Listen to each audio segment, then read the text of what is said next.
Yeah, this is Frontier Opening Bell, Monday, the 23rd of August. I am Bosin Omofayi. Let's take you through some of the headlines across the regions we cover on a daily basis from the some of the numbers for the closing equities market on this side of the Atlantic for last week. A bit of mix of what you can see on the screen with the BRVM and the Nairobi Securities Exchange in the green. Nigeria's finished about 0.1% in the red. The Egyptian market fell much bigger by about 1.1%, and the South African market still reeling from NASPA's shares issued last week, down Friday by 15 basis points, the final trading day of the week. Let's look at the Nigerian market. Quite a lot of economic data to consider this week. Nigeria's second quarter GDP numbers will be out on Thursday. We're expecting the capital importation report for the second quarter today, and of course on Friday is going to be the telecoms and the banking sector selected data from the Statistics Office. Keep that in mind. United Capital is an investment banking group, raises its corporate commercial paper issuance program to 50 billion after getting this approval from the FMDQ Securities Exchange. And the Nigerian Exchange Limited granted UPDC, the big real estate listed company, another 2 years to meet the 20% free float rules after the company sold majority shareholdings to custodian investment in the last 1 year. Now, the UPDC has fallen below the 20% or 20 billion naira local currency threshold that the stock exchange set for listed companies on its main board. Total Energies is changing its identity and name around the world. So in Nigeria, the shareholders have approved that the name change from Total Nigeria PLC to Total Energies Marketing, a part of the business in the Nigerian space. The Bank of Ghana has inaugurated a new governing board just to put new flesh onto the board of the Central Bank of Ghana. And the president said to the Bank of Ghana, address high lending rates by commercial banks. That's the order from President Nana Akufo-Addo. Let's check with the East African market, where the Kenyan market finished very nicely last week when we saw that earlier. But imports on the side of economic data rose to about almost 1 trillion shillings in the first 6 months of this year. KCB Group, one of the largest commercial banking group, is eyeing entry into the DR Congo market in 4 months, following in the footsteps of bigger rival Equity Banking Group, which has already gotten a foothold in DR Congo, Central African largest economy.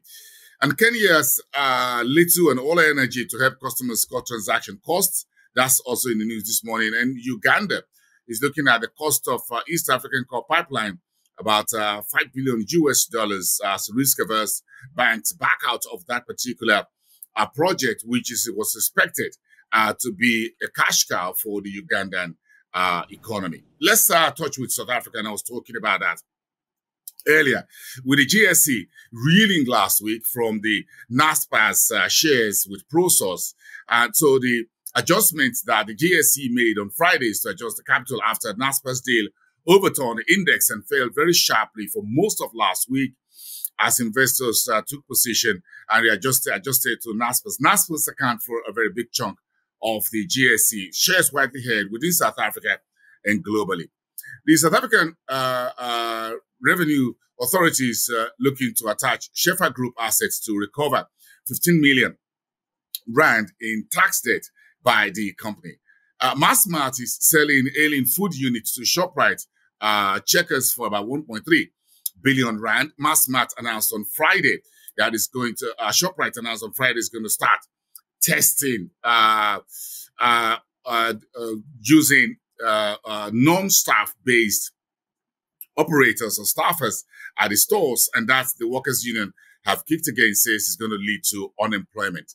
And then, of course, we have the Ministry of Finance announcing a new board for the Development Bank of Namibia, Namibre, and Namfisa. That's part of the rejigging of those government agencies, or the DFIs, that the Ministry of Finance in Namibia has stake in. Quickly checking through the the North African market, the central bank governor of Libya is looking at a 40% uptick from the current oil output by the country to help it revive the economy that's been in the doldrums since around 2011, when we saw the exit of former President Muammar Gaddafi and the fractionalization of Libya's economy among the warring generals. The central bank governor spoke to Bloomberg over the weekend. President Al-Sisi, meantime, has ratified the long-awaited law that will allow the authorities in Egypt and the corporate markets to go via Sukuk bond. The EGX has granted SMEs in Egypt 1 week to contract a registered nominated advisor. And the trading on First Investment Company and real estate has been suspended by the authorities of the Egyptian exchange. And the big news from Morocco announcing a new 30-year natural gas plan. Morocco is one of the largest gas exporters north of the continent and the entire frontier Africa as a whole. And on the final note, Sudan is stopping, looking into Ghana's rich mining experience to move on into the economy after we saw a change of leadership a couple of minutes ago earlier in the year, part of the new horizon for the Sudanese economy. So that's about how we have it all this morning, Monday morning, just to get your week started here on Frontier Opening Bell. Thank you, everyone, and we'll see you tomorrow, Tuesday. Bye for now. Have a great week ahead. I am boosting them off on behalf of the Frontier Opening Bell team and Frontier Africa Report. I'll see you again next time.